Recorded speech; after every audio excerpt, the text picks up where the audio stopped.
말씀 함께 보시겠습니다. 여호수아서입니다. 여호수아서 7장 1절부터 15절까지 저와 말씀을 함께 합독하여 보시겠습니다.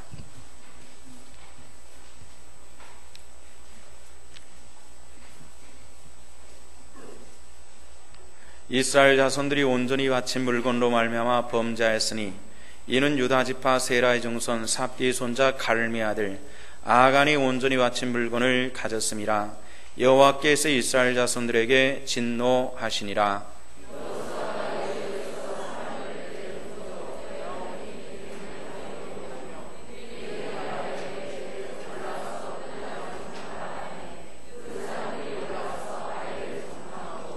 여호수아에게로 돌아와 그에게 이르되 백성을 다 올라가게 하지 말고 2,3천명 올라가서 아이를 치게 하소서. 그들은 소스이오니 모든 백성을 그리로 보내어 수고롭게 하지 마소서 하므로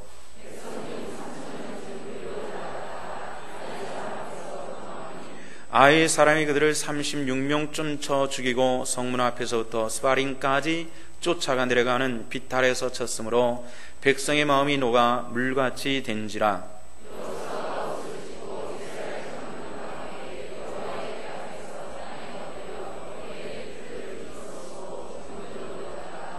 이르되 슬프도소이다. 주 여호와여, 어찌하여 이 백성을 인도하여 요단을 건너게 하시고 우리를 아무리 사람의 손에 넘겨 멸망시키려 하셨나이까.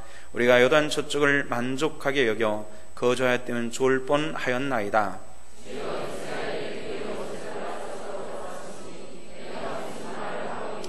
가난한 사람과 이 땅의 모든 사람들이 듣고 우리를 둘러싸고 우리 이름을 세상에서 끊으리니 주의 크신 이름을 위하여 어떻게 하시려 하나이까 하니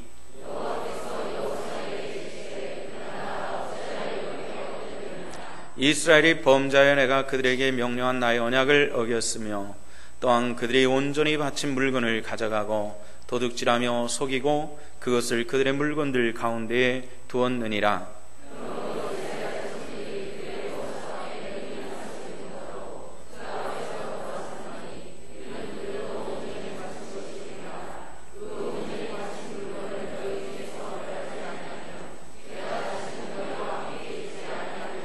너는 일어나서 백성을 거룩하게 하여 이르기를 너희는 내일을 위하여 스스로 거룩하게 하라.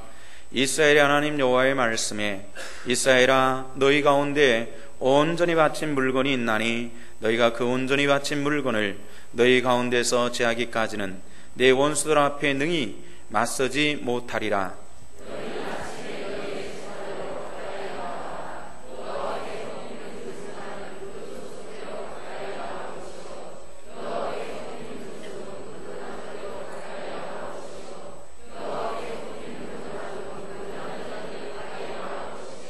온전히 바친 물건을 가진 자로 뽑힌 자를 불사르되 그와 그의 모든 소유를 그리하라.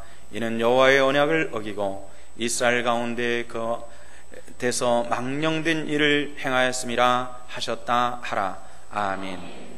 한없고 끝없는 주 은혜와 사랑으로 백성들에게 베푸시는 주님, 오늘 또 주의 말씀의 양식으로 우리 가운데 충만케 하여 주시옵소서. 예수님 이름 받들어 기도하옵나이다. 아멘. 오늘 또 주 앞에 나온 여러분들 가운데 하나님의 은혜가 함께 하시기를 원합니다. 어떤 분이, 어떤 농부가 자기 밭에 새로운 과수를 심기를 작정을 했습니다. 그래서 먼 곳에 가서 새로운 묘목들을 구해가지고 옵니다. 아직 그 지방과 또 자기 밭에는 한 번도 심어보지 않는 그런 묘목입니다. 땅을 파고 깊이 파고 거름을 주고 그리고 아주 잘 예스 가꿨습니다. 그런데 결과는 열매가 시원치 않습니다. 이렇게 만약에 우리가 농사를 짓는 농부라고 말할 때에 1년 동안 애쓰고 수고해서 새로운 작물을 도입해서 키우려고 하는데 이런 일이 생긴다면 여러분들은 어떻게 하시겠습니까? 그 농부는 하나씩 점검을 해봤습니다. 첫째는 그곳과 이곳의 환경이 이 작물에는 합당한가 하는 것을 체크를 해봤습니다. 두 번째는 이 나무가 자라는 그런 토양과 그리고 새로 심어진 이곳의 토양은 또 같은가, 이것을 또 체크를 해봅니다. 환경이 같고 토양이 같은데 그러면 열매가 맺히지 않았다면 또 다른 원인이 있었을 것입니다. 어떻게 가꿨는가, 제대로 작물을 키우는 방법을 알고 했는지, 또 그 다음에 여기에 거름을 줄 때 이 나무가 좋아하는 쪽으로 거름을 줬는지 아니면은 다른 쪽으로 했는지, 이런 여러 가지 것들을 하나씩 점검해 나가게 될 것입니다. 왜 이런 말씀을 드리냐면은 오늘 성경 말씀에 보면은 이스라엘 백성들의 실패 이야기가 나옵니다. 어떤 실패였죠? 여리고를 점령하고 나서 굉장히 기분이 들떠 있었습니다. 한꺼번에 무너진 여리고 성의 그런 모습들을 보면서 하나님께서 우리와 함께 하심에 대한 그것을 깜빡 잊어버립니다. 그래서 이웃에 있는 아이성을 점령하기 위해서 온 이스라엘 백성들이 하나님께 저 아이성도 우리가 취할까요? 이런 질문을 한 번도 하지 않았다는 겁니다. 하나님께서 이 일에 대해서 어떻게 말씀하시고 계획하시는 것에 대해서 한 번도 기도하지 않고 다만 인간적인 방법만을 가지고 할까요 말까요? 몇 명이나 갈까요? 이런 것들을 결정을 했습니다. 여기에 내재하고 있는 것이 뭐냐면은 하나님께 대한 영적 교만함이 있습니다. 그거 기도할 필요가 있겠나요? 우리 힘으로 충분한데요. 얼마든지 할 수 있는 일들입니다. 이런 생각이었을 것입니다. 그래서 기도하지 않았습니다. 우리가 하면 되지 다 갈 필요가 있겠어? 한 3,000명만 가면 될 거야.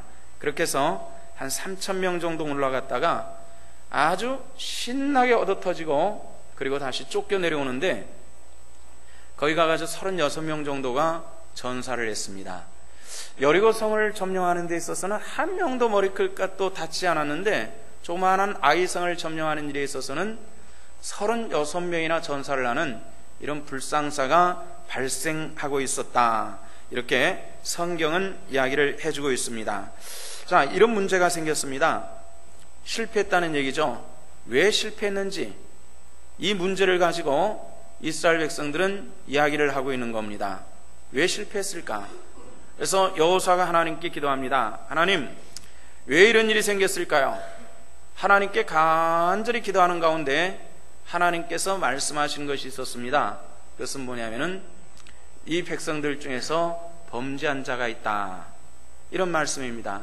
범죄한 자가 있으니 이들 가운데서 이 범죄한 자를 가려내라, 이런 얘기를 합니다. 범죄한 자를 가려내는데 어떻게 하냐면은 이스라엘의 기본 지파인 12지파부터 지파가 나오고 집안이 나오고 가정이 나오고 사람이 나오는 이런 방법을 통해서 12지파 중에서 그 수많은 사람들 중에서 범죄자들을 가려내는 겁니다. 범죄자를 가려내는데 누가 이 범죄하게 됐냐면은 7장 1절 말씀에 보니까 아간이라고 하는 사람이 등장을 합니다. 아간, 우리가 잘 아는 아간이라고 하는 사람, 하나님께 범죄해서 이스라엘 백성들을 하여금 하나님으로부터 책망받게 하라고 실패하게 만든 원인이 아간이었다, 이렇게 얘기를 하는데요.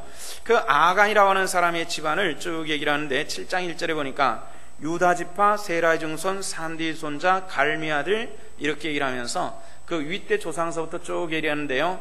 제일 윗조상 유다 얘기서부터 등장을 하고 있는 것을 우리가 알 수가 있습니다. 이 아간과 유다의 사이는 벌써 약 450년 이상 500년 가까이 시간이 멀리 떨어진 그런 인물인데, 그 유다의 조상 중에서 유다의 자손 중에서 아간이라고 하는 사람인데, 그 아간이라는 사람이 하나님의 명령을 어겼다, 이렇게 얘기를 하고 있다는 겁니다. 그렇게 오래 떨어진 그 옛날 사람인데 왜 그렇게 했는지 하는 이런 문제를 한번 생각해 봐야 될 필요가 있겠는데요. 그래서 아간이 붙잡혀 나왔습니다. 여호수아가 물어봅니다. 이 수많은 사람들 가운데서 네가 뽑혀 나왔는데 하나님 앞에 범죄한 것이 있으면은 솔직히 얘기하라.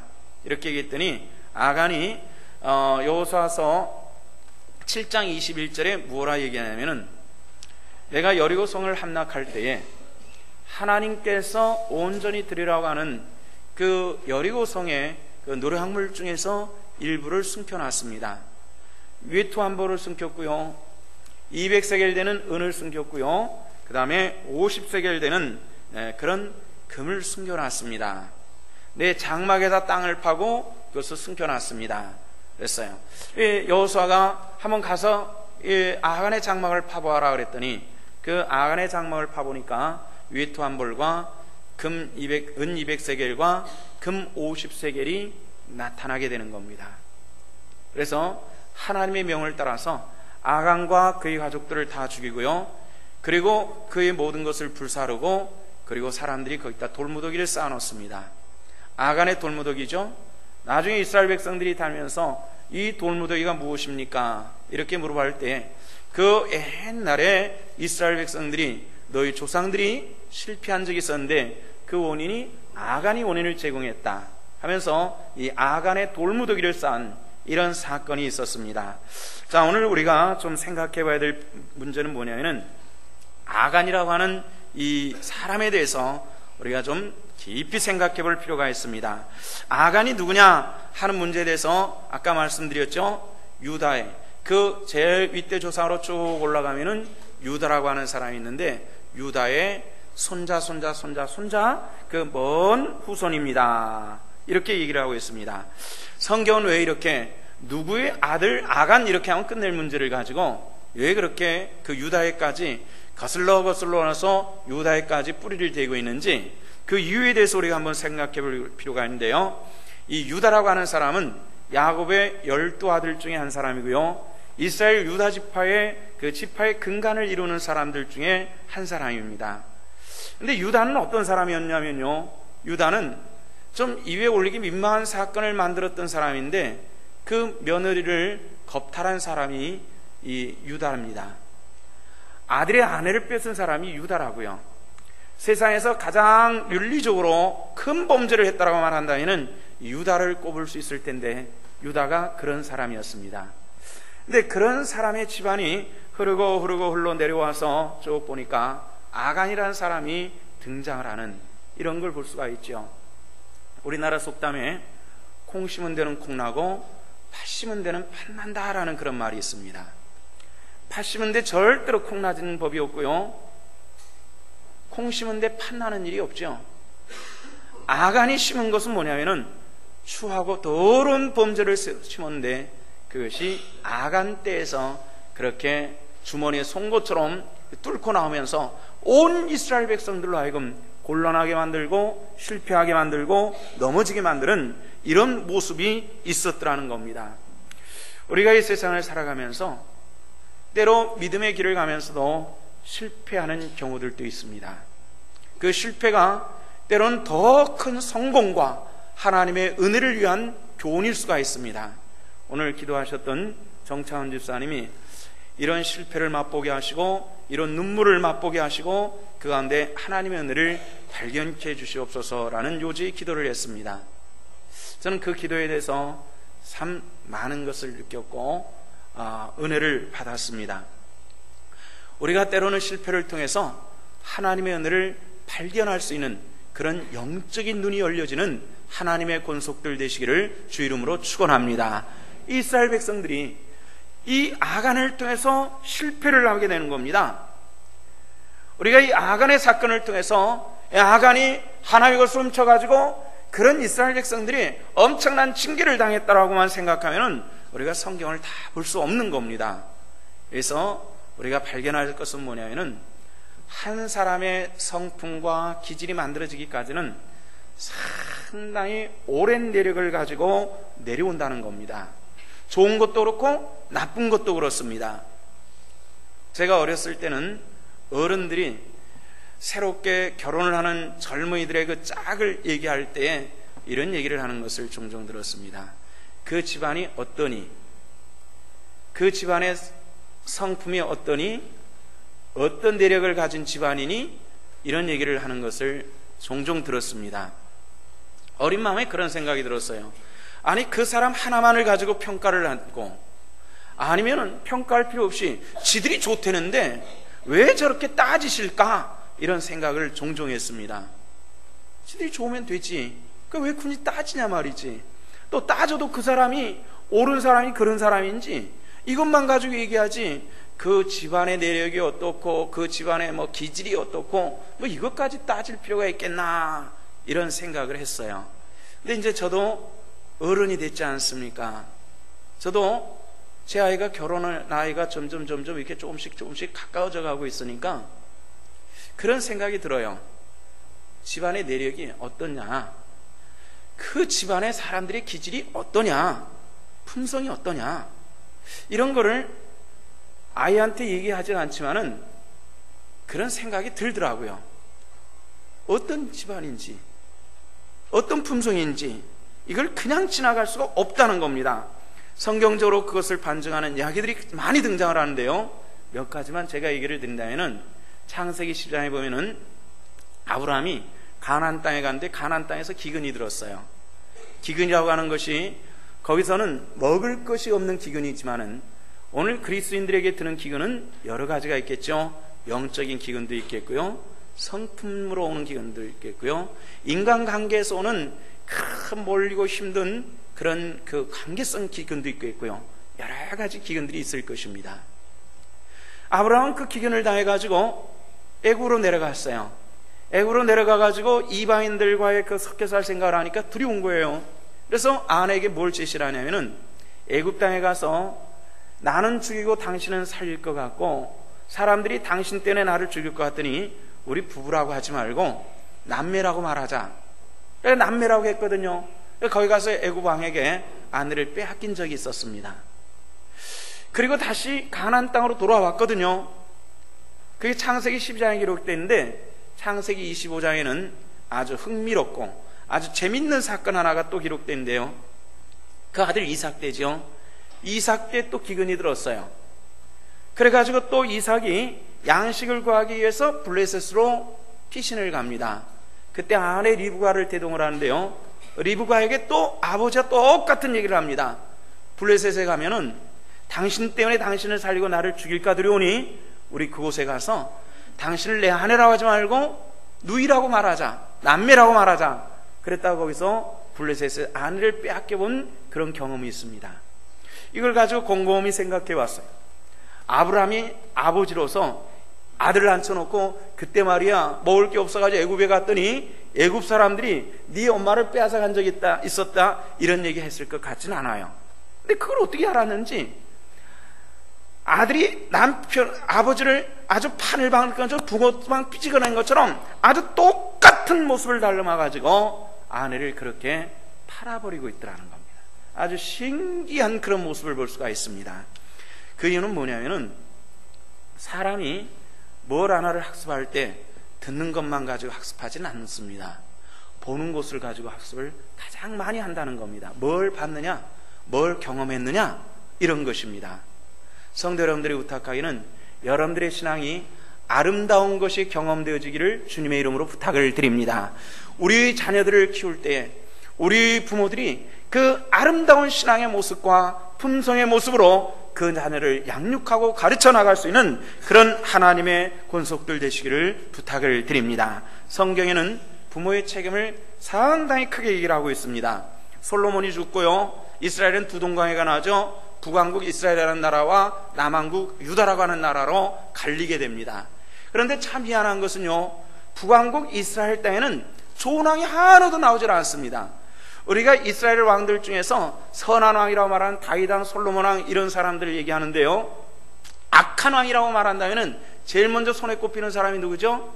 아합 왕이라고요. 그 아합 왕은 북왕국 이스라엘 땅의 왕이었습니다.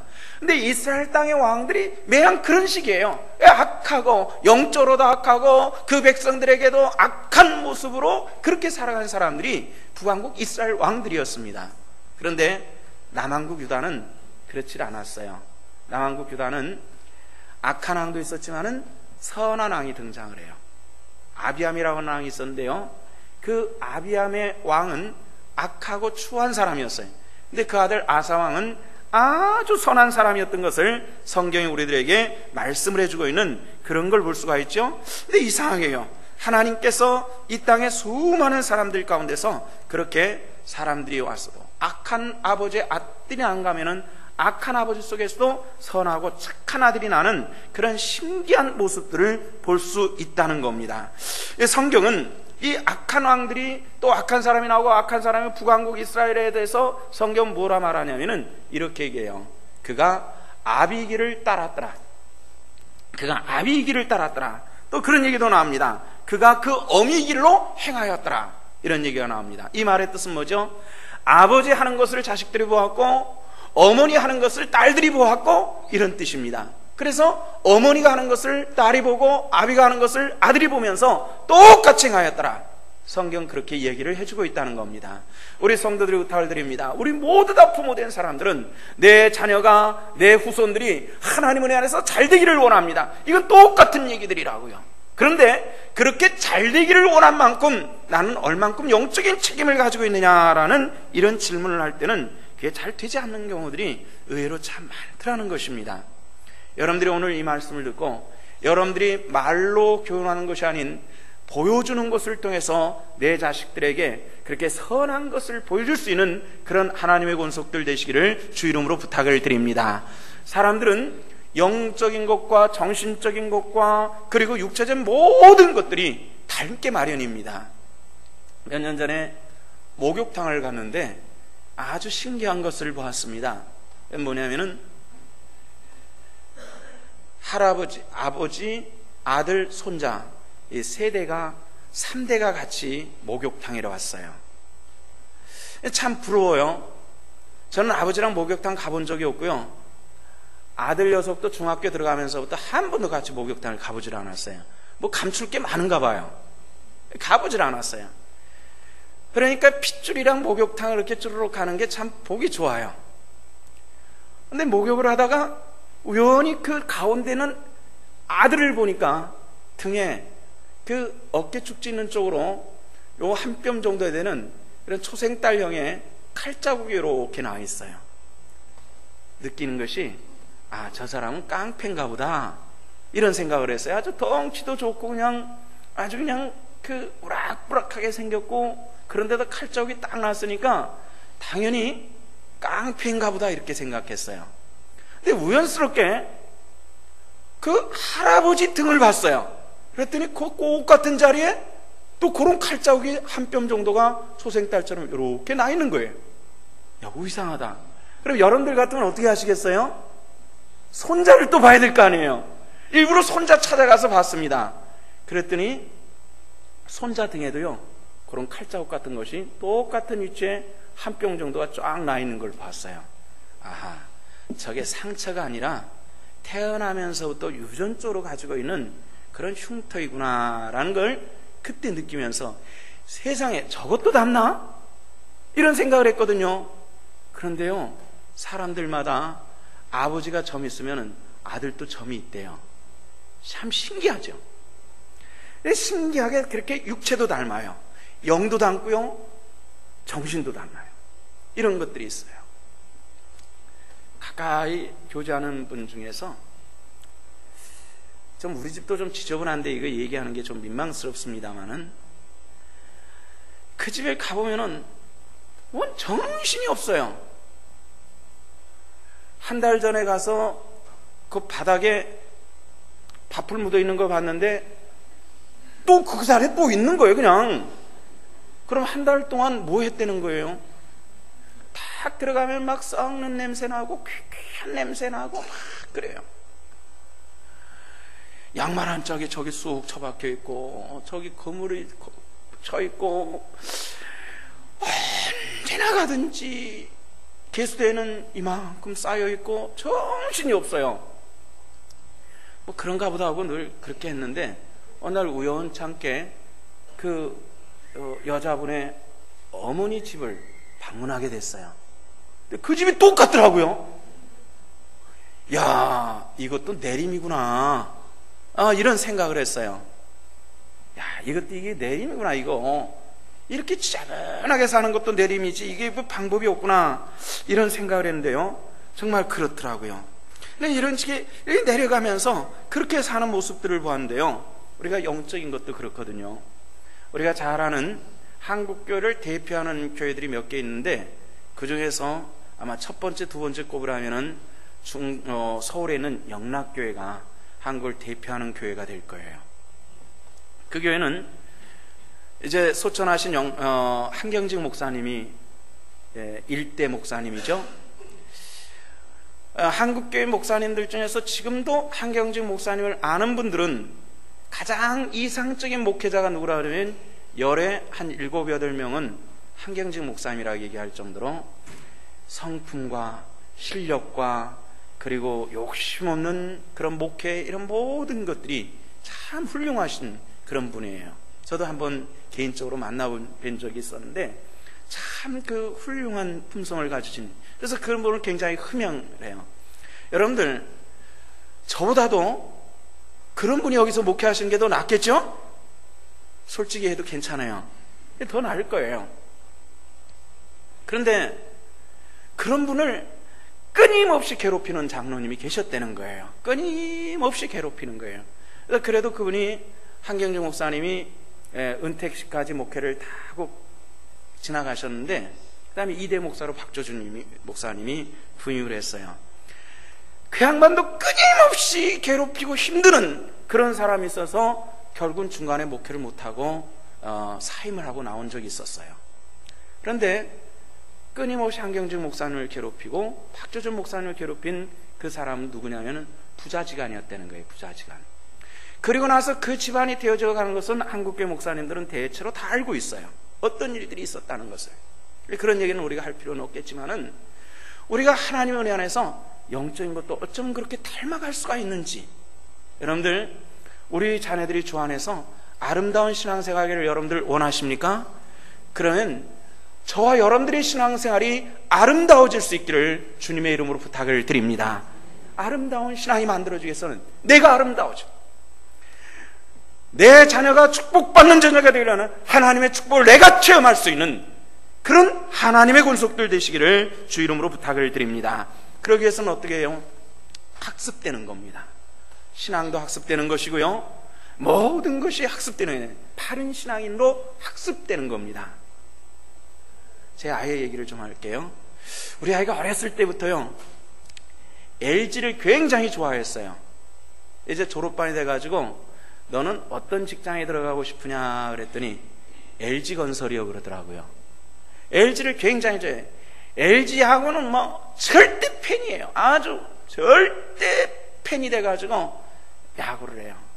이 아이가 아주 어렸을 때 정말 야구장에 가서 보고 싶다 그래가지고 세 식구가 갔어요. 야구 입장료가 얼마인지 몰랐어요.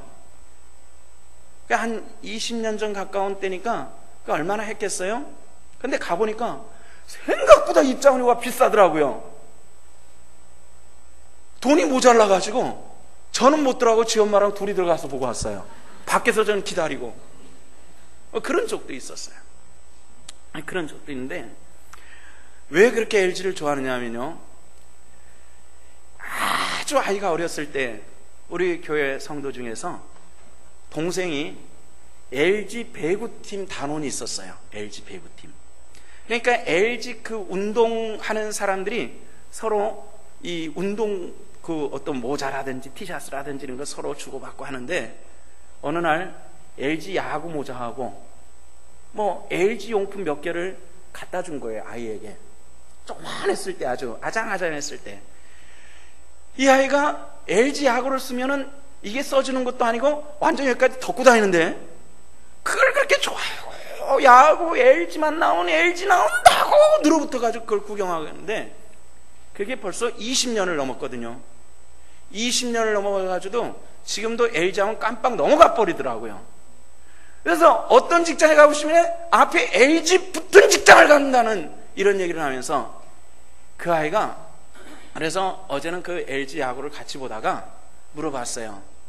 너 어렸을 때 그렇게 야구 모자도 얻어다 주고 야구 배트도 얻어다 주고 뭐 그런 적이 있었는데 기억나니까 기억 안 난다는 거예요. 기억나는 일이 없다는 거예요. 자기는 모자 얻어 쓰고 야구 언제부터인지 모르지만은 그러면서 자기 속에는 LG가 슬슬슬 스며들더니 절대 LG 팬이 돼버린 거예요. 우리 자녀들이 어느 날 하나님 은혜 중심의 삶을 살 것이야? 아니에요.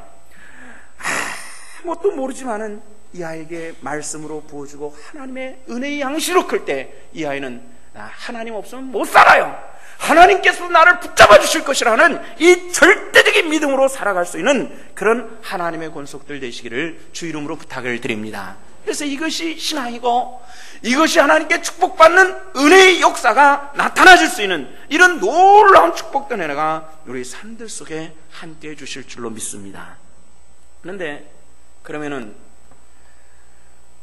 우리 부모님네는 무당이고 형편없는 영적인 삶을 살아서 어찌 나는 예수를 믿었는데 그럼 내 자식들은 어떻게 될까? 혹시 걱정되는 분도 계시겠어요. 걱정할 필요가 없는 것이 성경에 아까 말씀드렸죠. 아비암의 아들 아사왕. 아비암은 악하고 추한 사람인데 아사왕은 성군이었어요.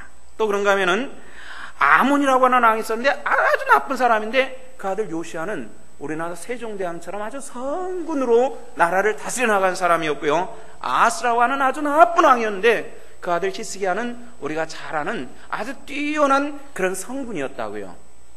근데 어떻게 해서 그렇게 될까? 아버지가 형편없는데요. 지금까지 목사님 아버지가 형편없어 아들 때 형편없다는 그런 식으로 얘기하는데 이게 무슨 일입니까? 여기에는 원인이 있어요. 원인은 뭐냐면은 성경 말씀이니까 아사왕에 대해서 열왕기상에 이런 말씀을 하셨어요. 아사의 마음이 일평생 여호와 앞에 온전하였으며 신전의식을 하나님 앞에 의식을 갖는 사람이 아사왕이었다고요. 열왕기하 18장에는 히스기야에 대해 말하기를 히스기야가 하나님 여호와를 의지하였고 믿고 따랐으며 이런 뜻이라고요. 또 열왕기하 22장에 보니까 요시아는 여호와 보시기에 정직하게 행하며 이것이 한마디로 무슨 뜻이냐면은 하나님 보시기에 기뻐할 만한 사람들이었다. 성경은 그렇게 말씀하는데 근데 북왕국 이스라엘은 왜 그런 왕이 나오지 않고 남왕국만 그렇게 나옵니까? 이유가 있어요. 그 이유가 나라가 두 동강이가 딱 갈라지고 나니까요 북쪽에는 뭐가 있었냐면은 성전이 없었어요. 하나님을 섬길 수 있는 중심적 축이 없었어요. 그래서 이스라엘 백성들이 방황하거든요. 그러니까 북왕국 왕들은 뭘 갖다 들이대기 시작하면 바알 신상을 갖다 들이대면서 이것이 하나님이라고 막 섬기도록 만들었어요. 엉터리가 돼버렸거든요. 여러분들 아무리 공허할지라도 하나님 계신 곳은 하나님이 계시도록 하시기를 주 이름으로 부탁을 드립니다. 그 자리를 딴 걸 채워놓으면 물질로 채우고 쾌락으로 채우고 그럼 반드시 타락하고 엉뚱한 길로 가게 돼 있어요. 그건 어쩔 수가 없어요. 이 북왕국 이스라엘 역사가 그래요.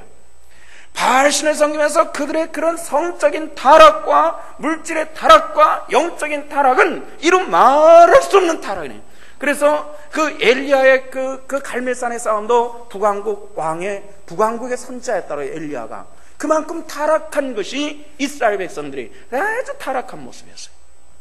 그런데 남왕국은 좀 달랐거든요. 그는 뭐냐면은 남왕국 왕궁이 있는 그 바로 왕궁에서 문을 딱 열고 보면은 조그마한 골짜기 하나를 건너가면 바로 거기 성전이 있어서 이스라엘 백성들 언제든지 가서 하나님께 분향하고 이스라엘 왕도 언제든 같이 제사를 드리며 하나님께 기도할 수 있는 그런 터전이 이스라엘 백성들에게 있었다는 겁니다. 성도 여러분들에게 부탁을 드립니다. 여러분들의 영적인 터전을 가지시기를 주 이름으로 부탁을 드립니다. 그 터전이 여러분들과 저에게는 이 신성교회가 되시기를 주님의 이름으로 축원합니다. 이것이 없이 방황해서는 안 된단 말이에요. 북왕국 이스라엘 사람들은 방황했어요. 하나님을 어떻게 섬겨야 될지 몰랐고 섬기는 방법도 몰랐고 갈 방법도 없었고 흔들흔들해요. 영적인 뿌리가 없으면은 절대로 하나님의 축복받는 은혜의 사람으로 살 수가 없는 것이 북왕국 사람들을 보면은 잘 알 수 있는데요. 남왕국 이스라엘 사람들은 그래도 좀 영적으로 타락한 사람이 있어도 곧바로 또 다시 돌아오고 또 좀 타락했다도 또 돌아오고 하면서 하나님의 축복받은 백성으로 옴수란이 남은 그런 모습을 볼 수 있죠. 우리들의 자녀들이 이 예배의 터전이 일주일에 세상에서 공부한다고 부지런히 학원 간다고 부지런히 그렇게 쏘다니다가도 주일날 되면 예배당 가야 돼요 하고 쫓아올 수 있는 그 사람이 하나님의 축복받는 하나님의 사람으로 만들어가게 된다는 거예요. 그렇지 못하고 예배당 가도 내일부터 시험 본다면서 오늘 하루 안 가도 돼? 이것이 부모의 모습이라면은 이 아이 속에는 하나님의 형상이 만들어지지 않는다는 것을 우리가 기억을 하시고, 정말 내 자녀가 축복받는 하나님의 사랑으로 만들어가는데 힘쓸 수 있는 그런 하나님의 권속들 되시기를 주 이름으로 축원합니다. 전 아나메이크 장로님 얘기를 했죠. 학교 교육은 없었던 사람입니다. 그런데 10대 말서부터 사업을 해가지고 그 당시는 세계 최고의 거부가 됐습니다. 이분이 만들어낸 얘기가 어떤 얘기인지가 있었냐면, 돈 버는 것은 부업이고 하나님 섬기는 것은 본업이라고 그랬어요. 그 얘기를 바로 그 존 아나메이크 장로님이 한 거예요. 돈을 참 많이 벌었어요. 돈 버는 것도 축복인 줄로 믿습니다. 가난하게 사는 게 능사는 아니거든요. 하나님께서 베푸심에 축복이 있거든 그것을 감당하시고, 하나님의 뜻이 있거든 뜻이 있어서 또 가난하게 하심도 감사하며 받아들이면 될 텐데, 그게 안 되는 것이 우리들의 문제거든요. 그런데 이 존 아나메이크 장로님이 어느 날 비누 사러, 대못 사러, 신발 고치러 시내에 나가가지고 저쪽에 가서 비누 하나 사가지고 또 저쪽에 가서 대못 하나 사가지고 또 저쪽에 가서 신발 고치고 별거 아닌데 하루 왼종일 돌아다녔어요. 지쳤어요. 이게 좀 다른 방법이었겠나 하고서 성경을 열어보니까 성경에서 영감이 딱 떠오르는 거예요. 어떤 영감이 떠오르냐면, 성경은 한 권 책이로되 이 안에 66권의 하나님의 말씀이 들어서 골고루 신약과 구약이 여러 말씀드린 것을 한 공간 안에서 이거 다 해버리면 안 될까? 그래가지고 한 것이 최초로 여러 가지를 그런 다루는 자파전을 만든 거예요. 저쪽 코너에서는 양초 사고, 이쪽 코너에서는 기름 사고, 이쪽 코너에서는 비누 사고, 저쪽에는 구두 고치고, 이쪽에서는 망치 팔고, 이러면서 그것이 점점 커진 것이 백화점이 돼가지고 참 많은 것을 했어요. 뉴욕에 가면은 리버사이드 처치라고 하는 그런 게 있다는데, 저는 그림으로만 봤어요. 사진로만. 참 아름다운 교회인데 그거 하나님께 지어서 헌신해서 바쳐드렸어요. 우리나라 종로 이가에 있는 YMC 회관도 그 땅과 전에 지금 건물 그 전에 있던 그 건물을 지어서 헌납한 분이 이 아나메이크 장로님이고요. 전 세계적으로 수많은 교회와 그리고 고아원과 이런 회관들을 지어서 하나님께 많이 드렸어요. 하나님께 축복받는 사람이죠. 그러면서도 주일이면 철저히 가서 주일학교에서 봉사를 하고 헌신했어요. 우리나라 요즘처럼 그런 그 신발을 정리해야 되는 곳에 가서 신발을 정리를 하고, 또 신발이 아스팔트가 되니까 신발을 닦아서 정리를 해주고 헌신했어요.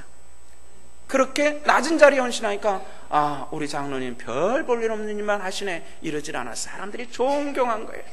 존경을 했어요. 그런데 어느 날 이 장로님이 아들이 와서 얘기를 하는 거예요. 아버지, 나도 이제 어른이 됐으니까 저도 개인적으로 독립해서 사업을 좀 해보고 싶습니다. 그래, 너도 그럴 나이가 됐다. 그런데 뭐 하고 싶냐? 그랬더니 신문을 좀 하고 싶습니다. 신문을 발행하고 싶습니다. 그것도 좋지, 해라. 그랬더니 엉뚱하게도 어떻게 했냐면은 월요일서부터 토요일까지 신문이 발행되는데 주일날은 발행이 안 된다는 얘기. 그래서 주일 신문을 만드는 거예요. 아나메이크 갈고 안 된다 아들아, 이거는 주일날은 하나님께 드리는데 이걸 네가 신문사에 가서 이거 신문을 찍고 신문을 돌리고 이거는 하나님이 원하신 뜻이 아니다. 그런데 아들 또 고집을 피우면서 이건 틈새 시장이기 때문에 똑같이 일간신문을 해가지고는 할 수가 없어요. 그런데 이 일요신문은 수요가 굉장히 많으니까 사람들이 쉬고 요즘처럼 무슨 TV나 라디오가 있는 때가 아니기 때문에 신문만 보는데 이 신문이 얼마나 많이 팔렸겠어요. 그래서 이 아들이 신문을 결국은 발행을 했어요. 아버지가 아무리 말려도 안 되는 거예요. 발행을 했어요. 그 발행을 하고 나서 그 첫 주간에 아나메이크 장로님이 장로 사직서를 쓰는 거예요. 내가 장로로서 얼마나 시원찮게 했으면은 내 아들이 주일인지도 모르고 저렇게 사업을 한다고 길길이 뛰겠습니까? 사직서를 제출했는데 그 사직서가 받아들여지는 않았지만은 우리 보이지 않는 모습들이 내 아들에게 저렇게 나타나는 거 아닙니까? 라는 그런 이야기였다고요. 우리가 신앙생활하면서 내 자녀들이 잘되기를 원하고 내 집안에서 하나님의 은혜와 축복의 물이 강같이 흘러가기를 원하지만은 내 삶은 어떤 모습인가를 바라보면서 정말 하나님 앞에 부끄럽는 은혜의 사람이 되기를 원한다면 오늘 이스라엘 백성들이 그 아이상의 실패를 통해서 하나씩 짚어본 이 모습 속에서는 그 아간의 집안, 유다의 집안에 있었던 그 옛날의 역사의 흐름들이 그렇게 영적으로 정신적으로 그 후대의 자손에게 그렇게 나타난다는 이 교훈을 가지고 우리가 생각하면서 우리가 해야 될 것은 뭐냐면은 우리가 자식들에게 말로만 아닌 보여주는 그런 아름다운 신앙과 가정생활과 사회생활을 통해서 하나님 앞에 영광 돌릴 수 있는 이런 하나님의 권속들 되시기를 주 이름으로 부탁을 드립니다. 그래서 우리는 돈을 버는 일에서도 정당해야 돼요. 사람들 앞에 부끄러운 것이 돼서는 안 돼요. 뭐 술장사를 해서 벌려고 하지 마세요.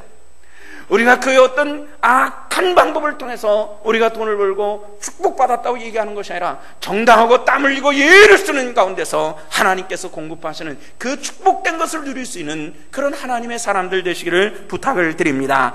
부모로부터 배운 것이 없고 배운 것이 없어도 아사왕, 히스기야, 요시아왕 같이 하나님을 의식하며 바라보는 그 삶 속에 공급하시는 하나님의 은혜가 있다고요. 내 데서부터 예수를 믿는다 할지라도 그것이 우리는 주 안에서 이루어져야 되겠다는 겁니다. 저는 늘 생각하기를 처음 예수 믿는 사람이었잖아요. 항상 생각했어요. 아버지를 보지 못했기 때문에 아버지로부터 어떤 그런 교훈이라든지 배운 것은 없었어요. 근데 저는 그런 생각을 많이 했어요. 저부터 우리 집안의 역사를 새로 쓰기 시작한다. 나부터 새로 쓰기 시작한다. 이런 생각을 하면서 늘 살아왔어요. 하나님께서 제가 예수 믿기 시작하면서부터 공급하시는 저희 집안과 처갓집에 공급하시는 영적인 축복은 참 컸어요. 굉장히 많은 사람들이 예수를 믿기 시작을 했거든요. 많은 사람들이 헌신자로 봉사자로 세워지는 것을 보면서 하나님의 축복이라고 생각합니다. 예수 믿는 것이 나 혼자 돼서는 안 돼요. 내 자녀들이, 내 형제들이 하나님의 축복받는 사람으로 만들어갈 수 있는 그런 하나님의 권속들 되시기를 주 이름으로 부탁을 드립니다. 그래서 만들어 가세요. 하나님의 공급한 것을 만들어 가세요. 내 자녀들에게 말로만 하지 마세요. 내가 본을 보이고 헌신과 기도와 땀 흘리고 눈물 흘리며 하나님께 영광 드리며 그러면서 축복받는 이 아름다운 모습을 통해서 내 자녀가 하나님 앞에 축복받는 놀라운 하나님의 권속들, 그래서 언젠가 세월이 지나서 우리 신성교회 역사 속에서 이런 인물이 있었다고 말할 수 있는 그런 아름다운 성도들 되시기를 주 이름으로 부탁을 드립니다. 기도하시겠습니다. 아버지의 은혜를 감사합니다. 오늘 여호수아서 7장의 말씀을 보았습니다. 실패를 통해서 돌아본 이스라엘 백성들 간의 그 슬프고 힘들었던 그 음침한 역사들에 대해서도 우리가 함께 봅니다. 주님, 우리가 온전히 깨우치게 하시고 우리의 가정이, 내 자손이 하나님 앞에 축복받는 백성으로 우뚝 서지는 귀한 은혜를 허락하여 주시옵소서. 감사드리며 예수님 이름 받들어 기도하옵나이다. 아멘.